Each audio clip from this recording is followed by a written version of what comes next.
Jó estét mindannyiatoknak,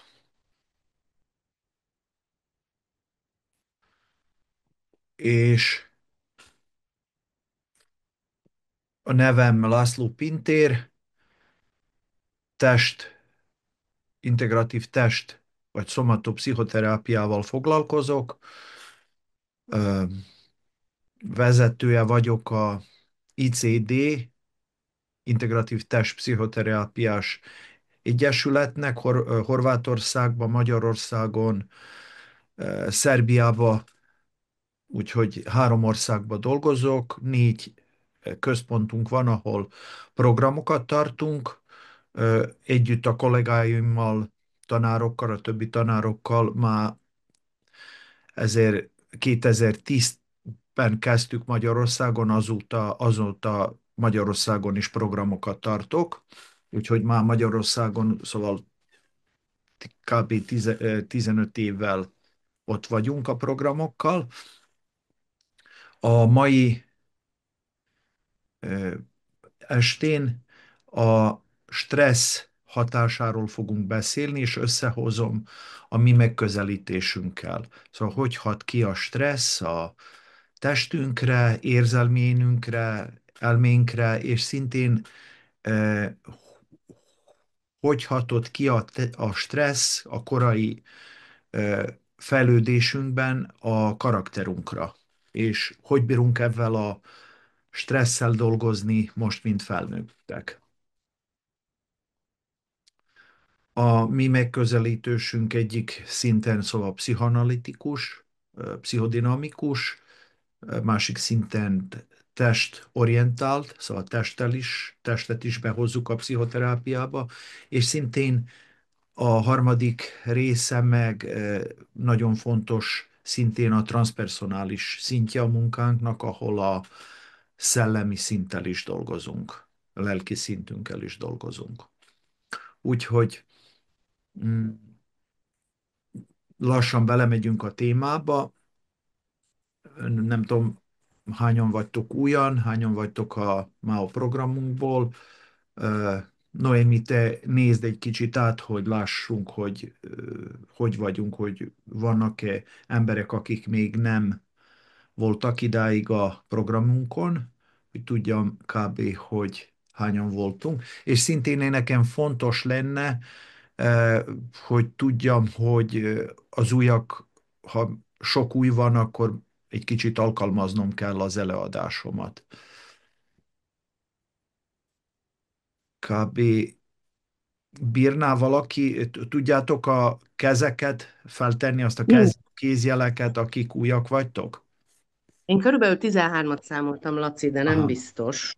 oké, 13 fő, aki... Aha, oké. Szóval egy kicsit alkalmazni kell az előadásomat, remélem, hogy megértő lesz, mert vannak témák, amik nem lesznek annyira egyszerűek. Szóval, ha stresszről beszélünk, akkor tudjuk, hogy egy szinten a stressz nem bírjuk elkerülni. A modern mindennapi életünkhöz nagyon kapcsolódik, különösen ha városi munkába vagyunk, városba élünk, minden nap a lakásunkból vagy a házunkból a lakásig jönni, a munkára jönni, a munkán az emberekkel, akikkel esetleg nem vagyunk mindannyiakkal közeli kapcsolatba, együtt kell, hogy működjünk, érzelmi ö,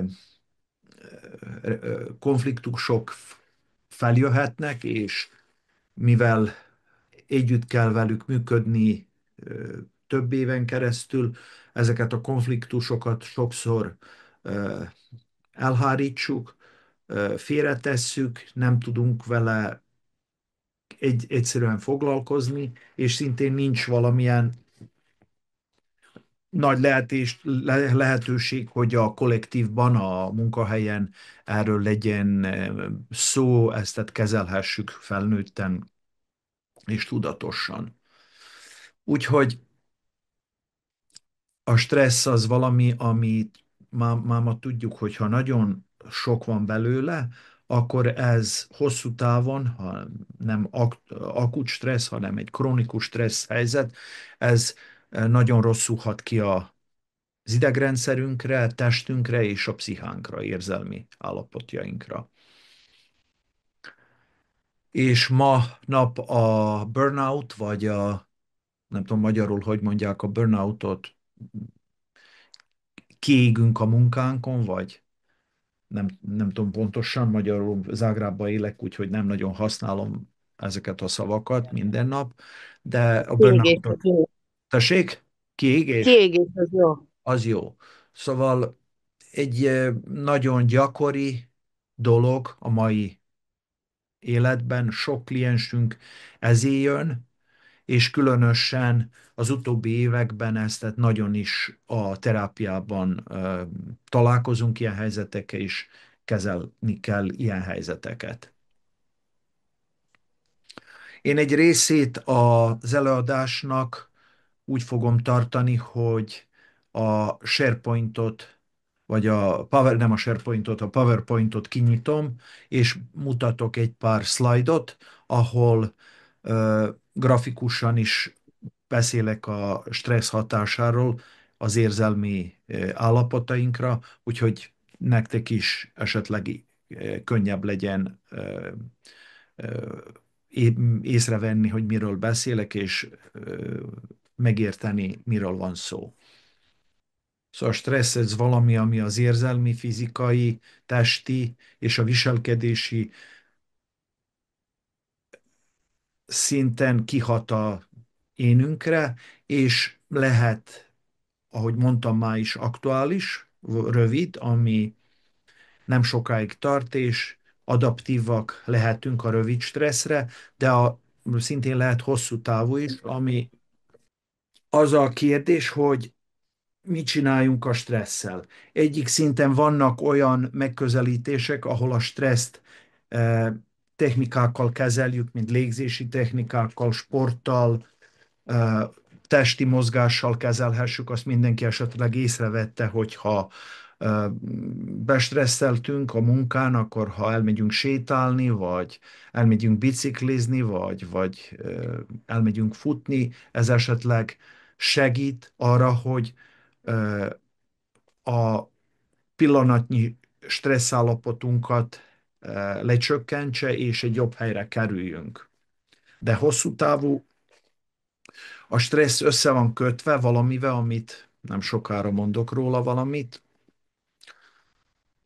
össze van kötve valamivel, amit a fejlődési traumákhoz kötünk.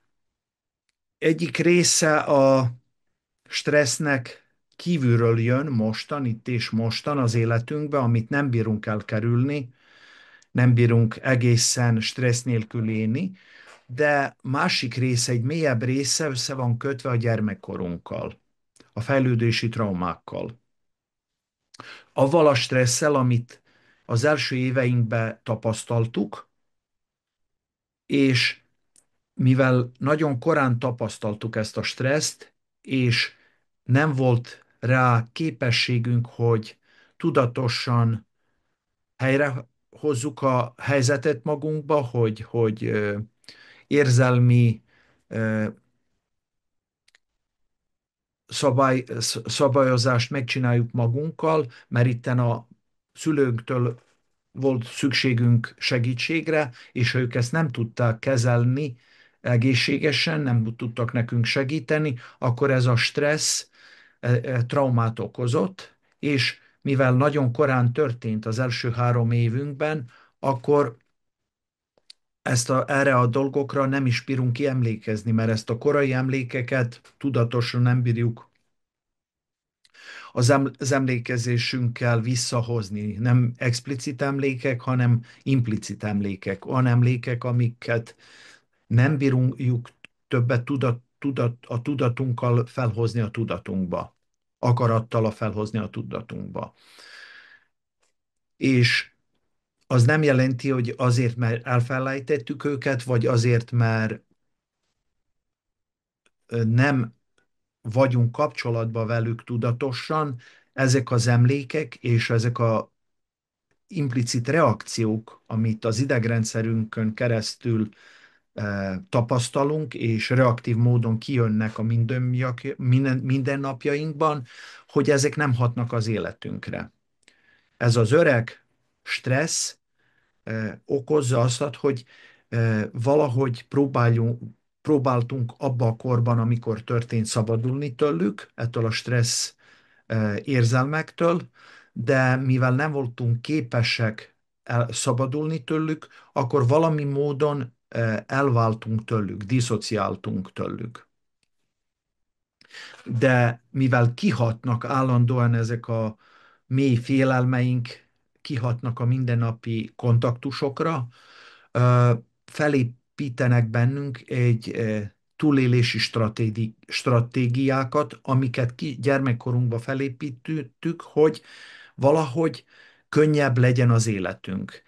Ezeket a stratégiákat mink a mi megközelítésünkben karaktervédelmeknek nevezünk, és ezzel sokat foglalkozunk a mi munkánkban.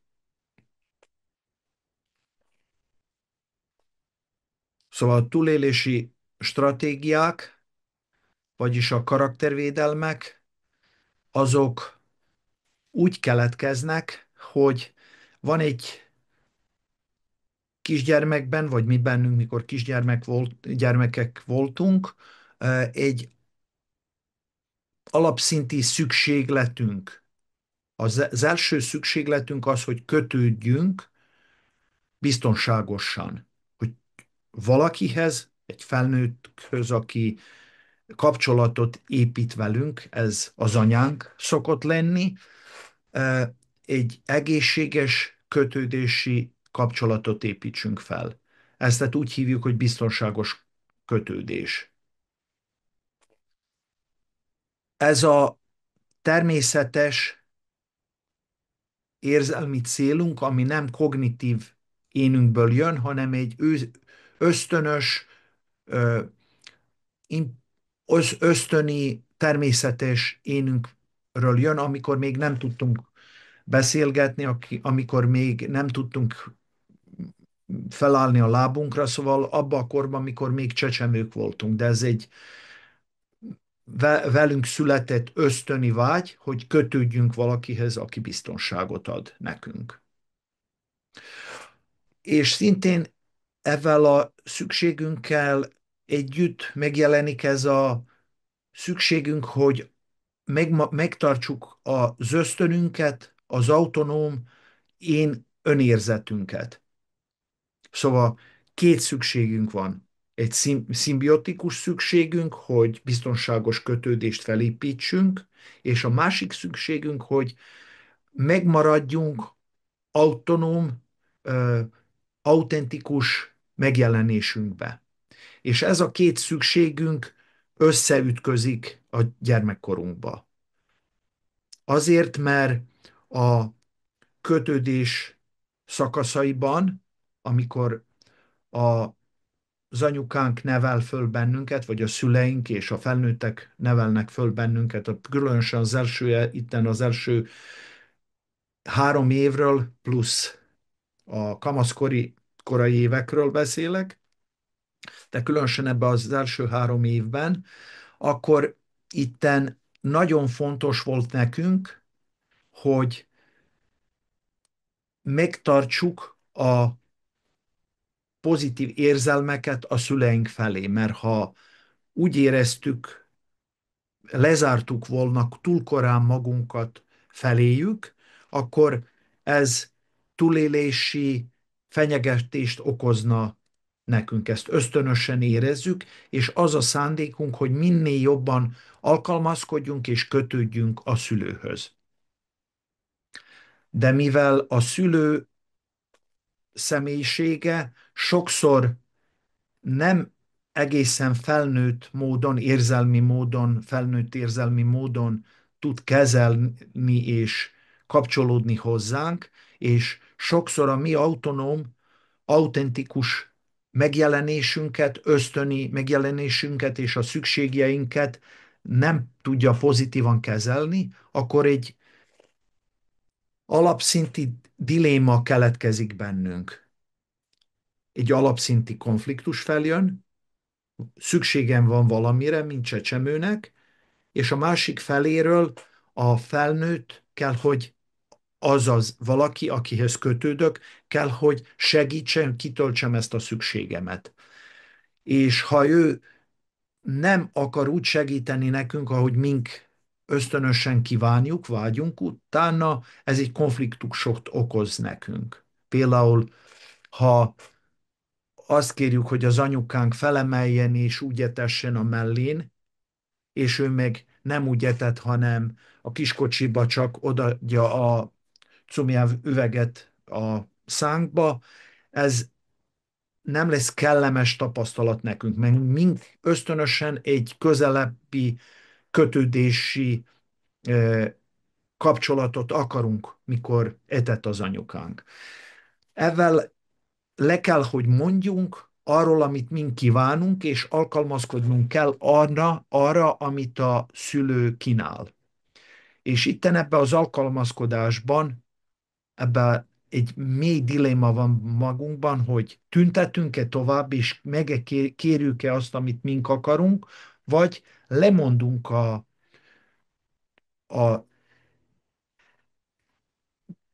agresszív érzésünkről, arról, hogy én valamit mást akarok, és lassan alkalmazkodunk arra, amit kapunk. És ezzel az alkalmazkodással lemondunk az őszinte szükségünkről. És itt a gyerek mindig ebbe a dilémába a szülőt választja, ebbe a korai korba. Kompromisszumot csinál, hogy elfogadja azt, amit kap. De ezzel a kompromisszummal lemond egy ösztöni részéről. Ezzel a lemondással diszociálódik, eltávolodik egy autentikus megjelenéséről, ami az ösztöni érzelmi ényéhez kapcsolódik. És ez egy szokássá válik. És később, mint felnőtt korban, mivel ezek a szükségek alapszintű szükségek, mint ami a kapcsolat, szeretet, gondozás, pozitív hangulat, szerelem, pozitív etetés, ahol tényleg úgy, és akkor kaptuk a élvezetet, amikor mi nekünk tényleg kellett, nem akkor, amikor a másik akarta, hogy mink együnk, vagy valami mást. Ezzel egy részünk leszokott az autentikus megjelenéséről, és mikor most a felnőtt korunkban ezek a mélyen elvált szükségek, amik nem tűltek el, hanem a tudatlanunkban vannak, megjelennek, mint testi zsigeri tünetek, megjelennek, mink érezzük, hogy az érzelmi szabályozásunkban valamilyen egyensúlyból kiestünk. A természetes egyensúly eltűnt.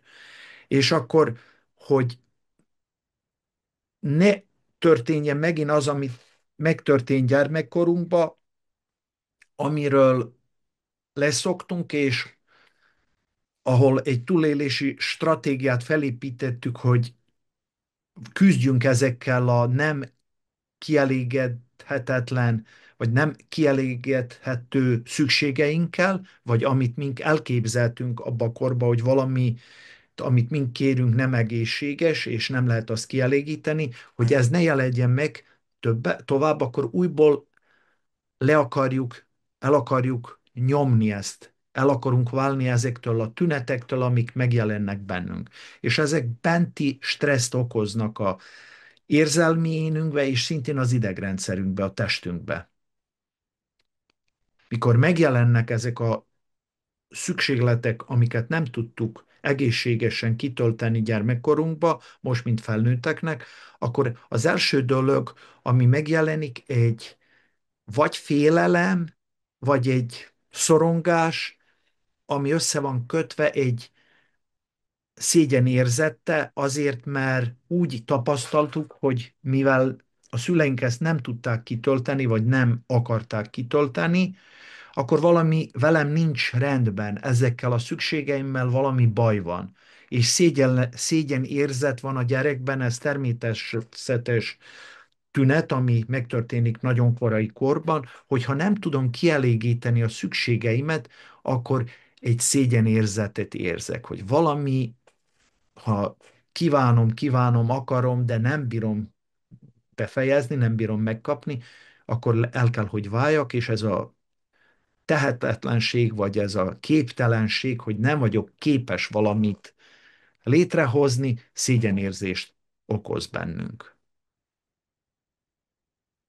És hogy újból és újból ezt a sérülékeny részünket, amit nem tudtunk kielégíteni, ne kell legyen tapasztalni felnőtt korunkban, akkor ezt a szégyenérzetet is elhárítsuk, és letakarjuk egy maszkolt énünkkel, ami büszkeség alapon épült fel. Szóval, ha megjelenik a szükségem, akkor én úgy fejezem ki ezt, tehát, hogyha valaki megkérdez, hogy akarsz-e, hogy segítsek, nem kell segítségem, én mindent magam el tudok intézni. Szóval büszkeség alapú ellen azonosulás épül fel bennünk. Ezek a karaktervédelmek mind egy büszkeségen alapú ellen azonosulások.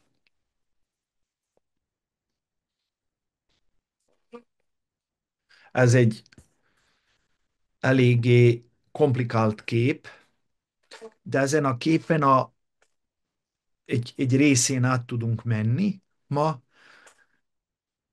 megláthassuk, hogy épülnek fel a fejlődési traumák, és hogy vannak összekötve a korai szükségeinkkel és a korai fejlődésünkkel. Ha balról megnézzük,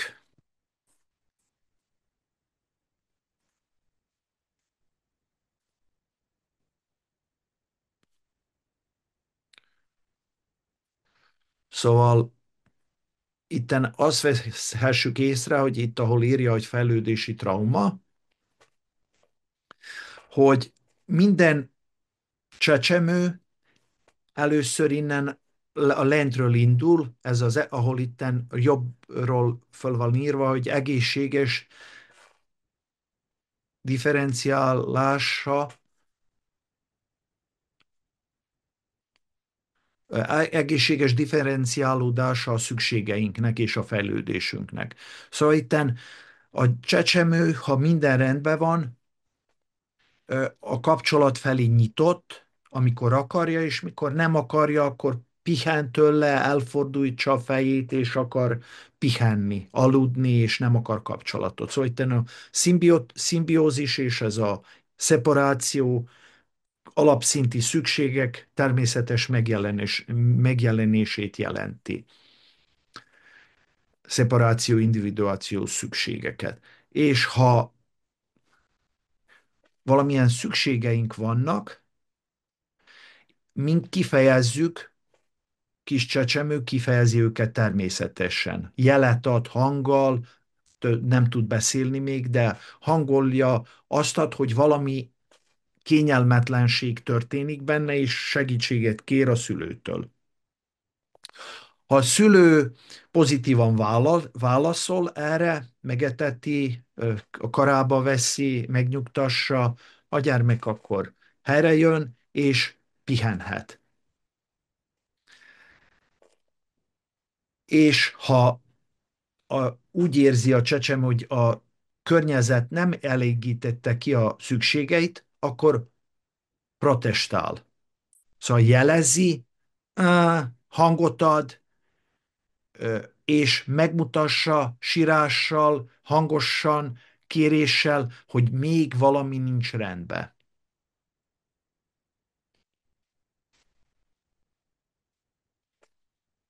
Ha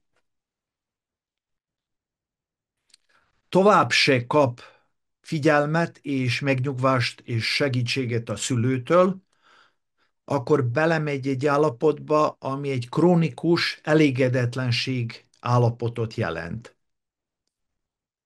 Ez össze van kötve avval, hogy a szülők itten akár elhanyagolják a gyereket, nem adnak neki elég figyelmet a szükségeire, vagy esetleg ö, nagyon agresszívan kezelik, letiltsák, hogy kifejezze a szükségeit, vagy megbüntetik. Az elejében ilyen reakciók a gyerekben még több haragot és dühöt hoznak létre. Ő tovább elkezdi megmutatni, hogy elégedetlen. Ez aktiválja a szimpatikus idegrendszert, és amit először harccal, harc felé megy, vagy menekülés felé megy az idegrendszer. Mivel a gyerek nem tud megmenekülni, különösen ha 1 éves vagy fél éves, még nem tud járni, nem tud el se menekülni, meg se menekülni. Itten ez a harag és a düh, ami felépül benne, és az elégedetlenség, azt jelenti, hogy elveszthetem a kötődést, ami annyira fontos nekem. A kötődés a szülőmmel, az anyámmal. És itten az keletkezik, hogy szét kell, hogy essen a önérzetem. Ez szinten nem bírok lemondani a szükségemről, de más szinten nem bírom kielégíteni úgy, ahogy akarnám. És ez splittinget, hasítást okoz a selfben, az énünkben, gyermek énében. Egy szinten a szülőt pozitívnak kell, hogy tapasztaljam, mert a túlélésemre ő fontosabb, mint minden más, és abba a gyermekkoromban nem bírom egészen negatívnak tapasztalni. Mert ő volt az, aki az életet adta, ő volt az, aki etett, ő az, akitől a túlélésem függ. És ő az, aki a kezébe vesz, aki esetleg szeretetet tud adni, biztonságot tud adni. És akkor egy részből ezt a negatív részét, amit a szülőmtől kapom, magamra veszem. A gyerek legtöbbször magára veszi. Szóval a szülő egy pozitív valaki marad, és valami bennem, ami megjelenik, ez a szükségem, ami megjelenik, az lesz a negatív. És ezt a negativitást lassan valahogy kezelnem kell. Mivel nem bírom a szülőtől kérni, hogy ezt a negativitást eltegye tőlem, akkor maga önmagunkban marad, a csecsemőmben marad, és ez okoz további szorongást, és esetleg a felnőtt korunkban ez okozza a szorongási problémákat, a pánikrohamokat, a agresszív kitöréseket, széteséseket, amik a gyermekkorban megjelenhetnek, mint tempertantrumok, ahol egy kisgyerek tiltakozik, és dramatikusan megmutassa, hogy elégedetlen. És ebbe a szétesésbe egyik felén az energia elmegy arra, hogy kifelé áramoljuk, és agresszívan megmutassuk a világnak, hogy nem tetszik valami, ami esetleg toxikus büntetet, ami azt jelenti, hogy másikat fogjuk megsérteni, a másik szinten meg szóval ez akkor van, ha kiirányítsuk az agressziónkat. Ha meg nem bírjuk kiirányítani, félünk kiirányítani, mert ez túl nagyon veszélyes lenne, elveszhessük egészen a kapcsolatot, a kötődési lehetőséget, akkor, vagy ha a vagy ha a nyomás az énünkre nagyon erős, sok-sok bűntudatot okozhat, vagy sok veszélyt okozhat, meg vagyunk büntetve, akkor befelé irányítsuk ezt az agresszív impulzust. És később a felnőtt korunkban gyűlöletnek jelenhet meg, mint öngyűlölet, vagy toxikus bűntudat. És ha tovább se tudjuk kielégíteni a szükségeinket, ha semmi se segített, az utolsó az idegrendszerünk, az autonóm idegrendszerünkbe az, hogy lemondunk. Hogyha tiltakoztunk, dühösek voltunk, kifejeztük a dühünket, tantrumok voltak, és semmilyen segítség nem jön, vagy ha nagy büntetést kapunk, akkor a lefagyás felé megy. Az utolsó szakasza az idegrendszerünkbe, hogy lefagyunk. Szóval egy szimpatikus, domináns tünetektől egy paraszimpatikus, domináns tünetek felé megy az idegrendszerünk, lefagyunk, elválunk, paralízisba esünk. Többet nem tudunk reagálni, tehetetlenek válunk, kollapszusba megyünk, krónikus félelmeket tapasztalunk, le vagyunk fagyva, és a végső szakasz a depresszió. Szóval a szimpatikus tünetek azok a szorongás felé mennek, esetleg OKP, paranója, másféle szorongási problémák, mint étkezési szorongások, neurózisok, és a másik szinten meg ha elmegyünk egészen a paraszimpatikus domináns tünetek felé, akkor a kollapszus, tehetetlenségérzés, lefagyás és a végső szakasz a depresszív állapotok.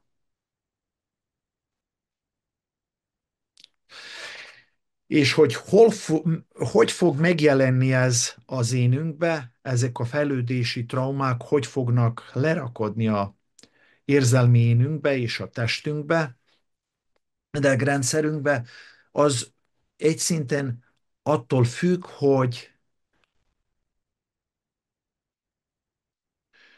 milyen volt a temperamentumunk, szóval csecsemőkorunkban, ahogy megszülettünk, ez egy velünk született dolog, a temperamentum megjelenése, genetikai szempontból jelent meg, és szintén ha ezt a temperamentumunk erősen megjelenik, szóval aktív temperamentumunk van, akkor több energiánk van, több akaratunk van, és tovább fog ez a harcunk, a gyermekkorunkban protestunk tovább fog tartani. Más szinten, ha nyugodtabb temperamentunkon van, akkor ez a protest nem lesz olyan erős, és esetleg másmilyen reakciókat fog létrehozni a szüleinkbe is. Szóval egy szinten van egy velünk született temperamentumunk, és erre a kapcsolat, a kötődési ö, ö, kapacitása a szülőnknek fog hatni. Ez a kettő találkozása fogja felépíteni a későbbi karakterunkat, és esetleg, ha nagyon erős hatása volt a traumának, akkor ez az 5 karaktervédelem meg fog jelenni itt, ahol felírtuk a skizoid, ami a legkorábbi 0-6 hónapos korunkhoz kötődik, a legkorábbi traumákhoz. Ha sok fájdalmat tapasztaltunk ebbe az időbe, és nem volt lehetőség, hogy biztonságosan kapcsolódjunk valakihez, akkor ez a védelem fog megjelenni. A következő szakaszba ezután ha a kötődés elkezdődött, de nem volt eléggé biztonságos nekünk, akkor és el voltunk hanyagolva, akkor az orális védelem fog felépülni. Akkor, ha még tovább megyünk az idő áramlásával, tovább megyünk az életünkbe, kb. 2 éves korunknál, amikor a Margaret Mahler arról beszél, hogy a csecsemő most már tud járni, tud beszélni, tud nemet is mondani, tud igent is mondani. Itten szintén arra vár, hogy az anyja támogassa a önállóságában, de szintén arra is, hogy szabadságot adjon az önkifejezésére és a világ kutatására, vagy a anya környék, a szoba kutatására és a szabad játékra a másik gyerekekkel az óvodazás korban. Ha itten ez a szükségünk nem volt egészségesen kielégítve, akkor az autonómiánkkal lesz problémánk. Nem tudunk önállóá válni, és állandóan úgy érezzük később az életünkbe, hogy az önállóságunkkal valaki nem engedi nekünk, hogy önállóak legyünk, akár a partnerünk, akár a kollégánk a munkán, vagy a munkavezetőnk, stb.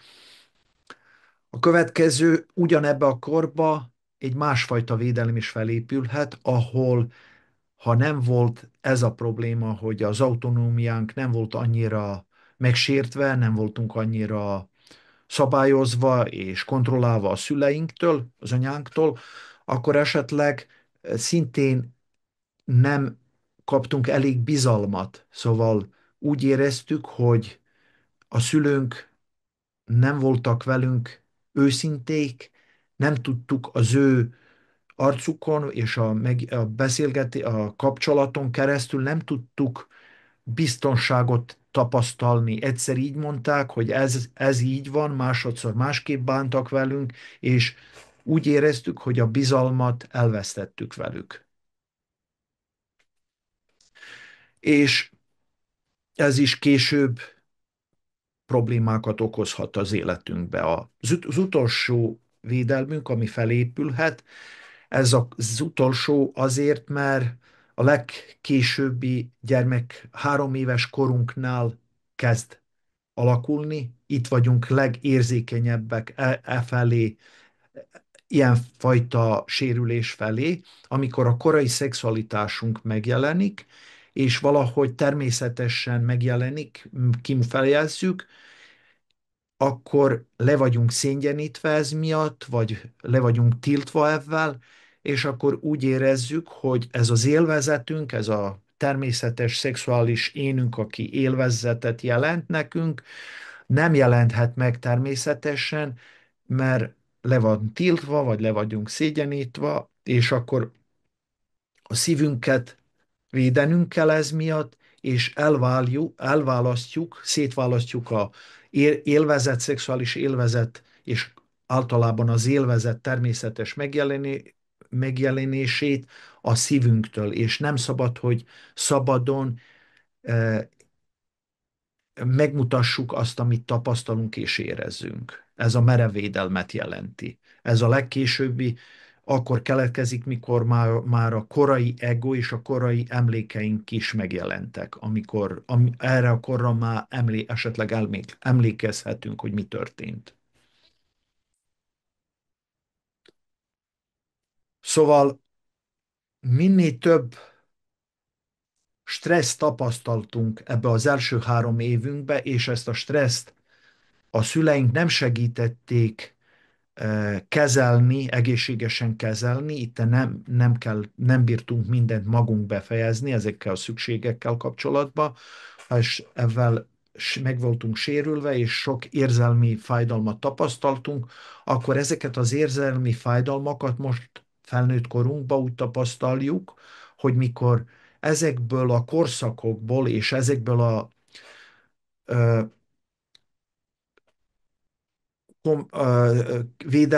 védelmeinkből megindulnak egy autentikus szükségek, amiket akkor, amikor ezek a védelmek épültek fel, nem tudtunk kielégíteni magunkban, ezek félelmet okoznak, benti érzelmi stresszt okoznak, és a kapcsolatainkba, a mindennapi életünkbe szorongást okozhatnak. Vagy, ha hosszú távon történnek, esetleg mélyebb érzelmi fájdalmakat, amik mélyebb neurotikus tüneteket hozhatnak fel. Egyenlőre megállítom ezt a megosztást, úgyhogy visszatérünk a beszélgetéshez, képek nélkül. Ö, Tudom, hogy ez nem volt olyan egyszerű, sok információt rövid idő alatt hoztam fel, de érdekel, hogy vannak-e érthető volt nektek, és esetleg mivel bírom segíteni azt, hogyha vannak esetleg részek, amik nem voltak megértők, vagy nem tudjátok, hogy jól értettétek, nem vagytok biztosak benne, akkor szabadon tegyétek fel ezeket a kérdéseket, úgyhogy így beszélgetésen keresztül bírjunk tovább menni velük. Szóval a ti érdetekről van itt szó, mi fontos nektek, mit akartok kérdezni, mit akartok megosztani. Van-e valami? Ki lesz a bátor valaki, aki az első kérdés az mindig a legnehezebb, de ki lenne esetleg eléggé nyitott, hogy szabadon megkérdezel akár mit, amiről fontos, vagy valamit kijelentsen, ami fontos neki. Nekem most így lenne egy, hogyha szabad. Igen, igen, Ö, szabadon. hogyha már valaki felnőtt korba elér egy olyan élmény, ami egy gyerekkori élménye, ami rossz érzés, mondjuk elfogja a szégyen, bűntudat, stb., de ezzel már szeretne túllendülni, és ő már megdolgozta azokat a dolgokat, amitől attól fél, hogy mondjuk bekövetkezhet, amitől gyerekkorban vagy elveszíteti a szüleit, vagy valami, de hogy akkor ezt hogy tudja átfordítani magába, azt az élményt, hogy akkor ott ne kapcsoljon be az a öntudatlan idegrendszeri válaszreakció, ami ott így lenyomatban ott van. Uh-huh. Nem tudom, hogy jól el tudtam mondani a kérdésem. Hát én úgy hallom, hogy azt kérdezed, hogy ha valaki megdolgozta, vagy feldolgozta ezeket a tapasztaljait, amit gyermekkorban tapasztalt, hogy mégis esetleg megjelennek ezek a tünetek és ezek a szégyenérzetek, akármennyire dolgozott is róltuk. Ez jó Igen, igen, értem? tehát hogy mondjuk az ember tudja, hogy nem fogja elveszíteni azt az embert, hogyha kifejezi az érzéseit, és már sok mindent kifejezett, de mégis, amikor egy helyzetben megéli az elutasítottság élményt, akkor egy olyan erős blokk jön, hogy nem meri kifejezni, mert hogy fél, hogy mégis megtörténik az elutasítás, pedig tudja mondjuk, hogy elvileg nem történne meg. Oké, szóval én azt gondolom, hogy itten arról van szó, hogy egy részből kognitívan tudatosítottuk magunkkal azt, hogy mi történt, és hogy honnan jön esetleg az ilyen fajta védelmi reakció, ilyen fajta szorongás, szégyenérzet. Kognitívan felvettük a kapcsolatot, de érzelmileg tovább is megjelenik, ami azt jelenti, hogy itten érzelmileg tovább is bekapcsol bennünk az a traumatikus élmény, és ez mi az idegrendszerünkbe felépült egy ilyen nem könnyű megjelenésünk, amit nem tudunk kezelni. És itten ezzel még az érzelmi, zsigeri, testi szinten munkánk van. És szintén az is van, hogy ilyenkor mindig, mikor úgy érzem, hogy mostan már tudom a fejembe, hogy ez nem racionális, nem valószínű, hogy mostan el leszek utasítva azért, mert el voltam utasítva gyermekkoromba, de mégse bírok szabadon megjelenni és megkérdezni, vagy kapcsolatot csinálni, amit akarnák. Itten tovább is arról van szó, hogy egyik részem regresszív van, szétesik, és nem a felnőtt énemben van. Érzelmileg, kognitívan a felnőttbe vagyok, érzelmileg regresszív módon a gyermeki fájdalmaimhoz, amik még egészen nincsenek feldolgozva, visszaestem. A munkában ahogy mind dolgozunk, ahogy mondtam, az alapszinti magkonfliktussal kell, hogy foglalkozzunk, és ezt nem csak megértésen keresztül, hanem tényleg megyünk érzelmileg ezekbe az állapotokba, és mikor aktiválódnak ezek az érzelmek, érezzük őket egy terápiás körben, egy valakivel, aki velünk dolgozik, és segít nekünk, hogy a felnőtt énünket ide vissza tudjuk hozni, vagy a regresszív érzelmi állapotot összehozzuk a felnőtt énünkkel. És ez egy élmény, nem kognitív dolog csak, hanem egy élmény, érzelmi, testi változás, ahol visszajönnek azok a, hogy mondják ezeket a Elragadt. tehetségeink, amik akkor elvesztek, vagy amiket elvesztettük abba, amikor próbáltuk gyermekkorunkban, de nem kaptunk pozitív választ.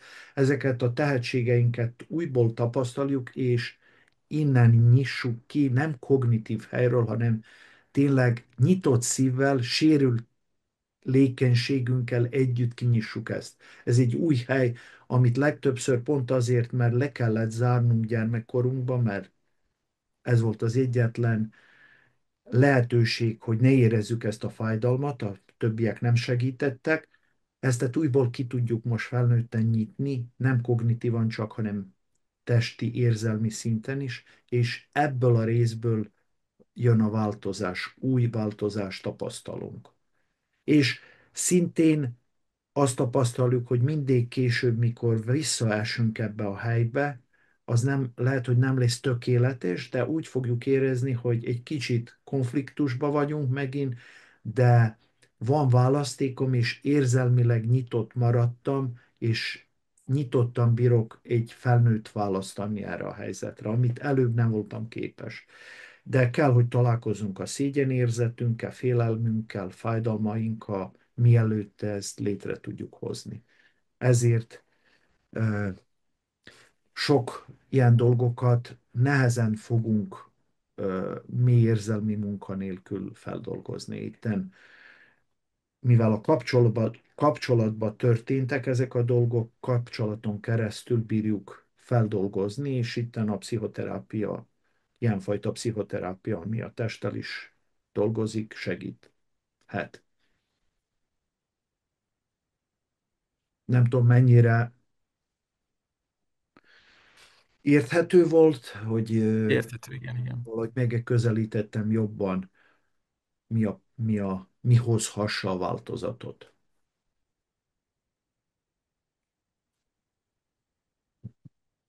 Van-e még valami, ami így feljött,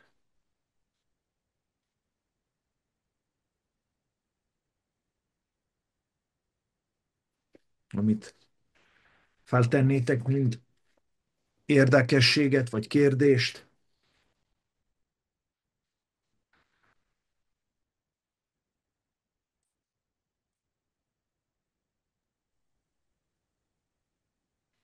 Laci, valaki, Tessék, Nekem tessék, csak kezd el. jó estét, Zsuzsa vagyok. Jó estét. Csak nem működött a mikrofonom elsőre. Szóval azt szeretném kérdezni, csak egy picit jobban értsem, tehát, hogy létezhet olyan, hogy több fejlődési szakaszban is történik valami, ami igény nem elégül ki, és emiatt mondjuk többféle, vagy több karaktervédelem van, ami így működik. Azért, mert ez az 5 karaktervédelem, és vannak kombinációjai és altípusjai. Azért van ez így, mert ez az 5 karaktervédelem az 5 természetes, valóságos szükségeinkhez kötődik. Ezek a kötődési szakaszainkban, ahogy fejlődtünk, mint csecsemő kisgyerek felé, 3-4 éves korunk felé, ezek a szükségek természetesen minden csecsemőben megjelennek. És minden csecsemő egy nem egészen tökéletes választ kap a környezetéből, a felnőttekből ezekre a szükségeire. De ezek a szükségek őszinték, és hogy mondják, max szükségeknek hívjuk. Nem egy primál szükségeink, amik ha nincsenek kielégítve, mink nem bírunk kifejlődni egy autentikus, egészséges felnőtthöz. Egészen szabadul, hanem azokat a részeket, amiket nem bírtuk egészen kitölteni, ezeknek a szükségeinknek, ezeket a sérült részeinket ezeken a védelmeken keresztül fogjuk védekezni, ezeken keresztül fogunk védekezni. Szóval kompenzáljuk magunkat úgy, hogy például az első kötődésnél, a skizoid kötődési mintánál, vagy a védelmi mintánál az lesz, hogy a kapcsolat mindig veszélyt fog jelenteni. A kapcsolatban mindig úgy fogjuk érezni, hogy nem tudunk kapcsolódni a másikakhoz, valahogy mintha másmilyenek lennénk, mint a másikak.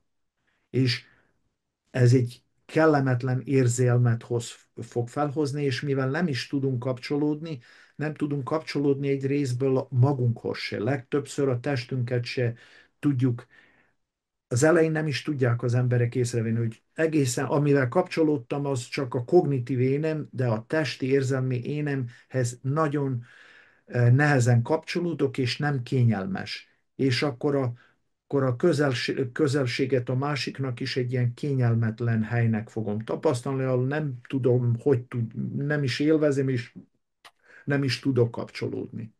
Egy ilyen elvált életet szerettek élni ebből a helyből. És szintén a második szükségünk itten az, hogy a szükségénket ki tudjuk elégíteni. Elsősorban ezt, hogy mikor érzelmi közelségre van szükségünk, testi tapintásra van közelségre van szükségünk, hogy az anyukánk megöleljen, hogy mellettünk legyen, hogy megetessen. Ezek az alapszinti szükségeink, hogy a testünket egészségbe tudjuk tartani. Ez nem csak fizikai szükségek, testi szükségek, de szintén érzelmi szükségek is. Ha ez nem volt kielégítve, akkor mikor megjelennek felnőtt korunkban szükségek, akkor nem tudjuk őket kielégíteni. Állandóan elégedetlenek leszünk. Úgy érezzük, hogy a másikak nem akarják megadni azt, ami nekünk kell, vagy esetleg úgy fogjuk csinálni, hogy kiprojektáljuk a szükségeinket a másikakra, és akkor az őség szüksége a családunkban mindenkinek a szükségével fogunk foglalkozni, de nem leszünk tudatosan, hogy valójában mit akarunk mink, és különösen nem leszünk tudatosak avval, hogy fejezzük ki őszintén a valódi szükségeinket. És itten is megint egy védelem keletkezik, amivel védjük magunkat, hogy úgy, hogy például a másik szükségeiket elégítsük ki, nem, és nem is tudjuk, hogy valójában a háttérben valójában mi elégedetlenségünkből jön ez.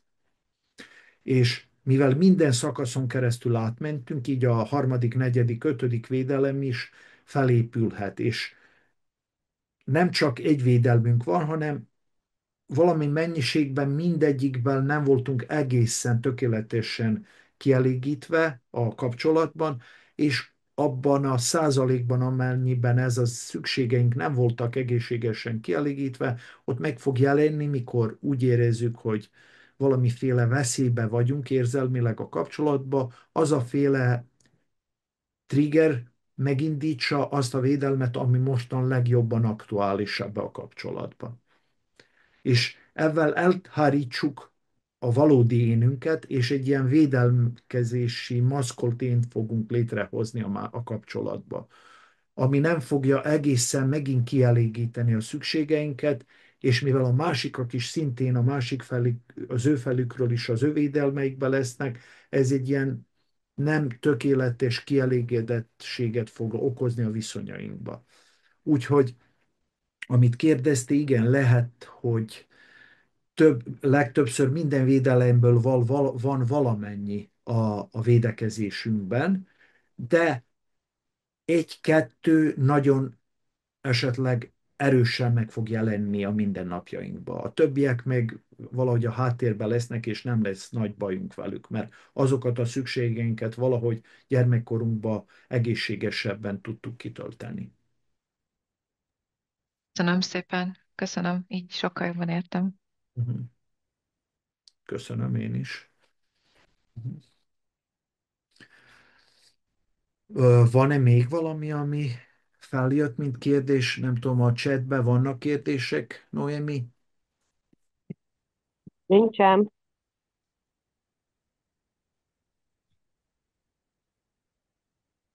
Oké. Van-e még kérdés, vagy valami, amiről szeretnétek beszélgetni?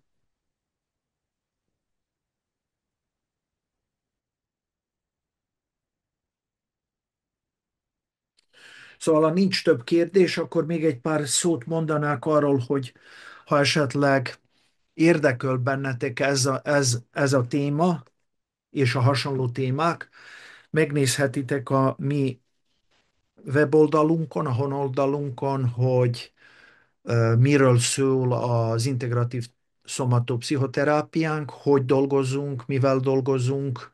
Szintén Budapesten minden évben ősszel kezdünk egy ilyen 5 éves programot, akik professzionálisan szeretnének foglalkozni ezzel a megközelítésünkkel, akik tanulni akarnának, esetleg vagy önfejlődési szükségükből, vagy szakmai szükségükből akarnák tanulni a integratív szomatopszichoterápiát, akkor ö, befejezhetik ezt a programunkat, ha akarják, és a programunk akreditált a Európai Test Pszichoterápiás Egyesülettől, szóval akreditált egész Európába, az azt jelenti, hogy Európába akreditál, de szintén Magyarországon vagy a másik országokban mindig meg kell nézni a magyar törvényt, mert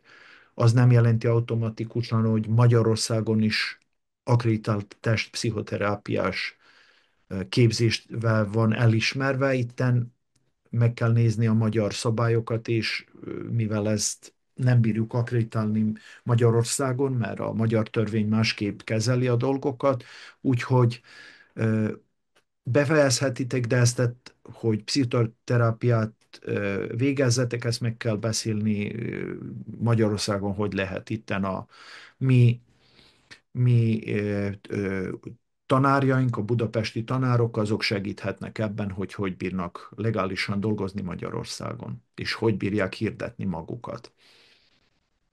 Szintén, ami fontos még, hogyha esetleg érdekel, szeretnétek tapasztalni ezt, amiről beszéltem, mostan Budapesten a dátumot, Noémi, fejből nem tudom, hogy mikor is lesz Budapesten. Október 18.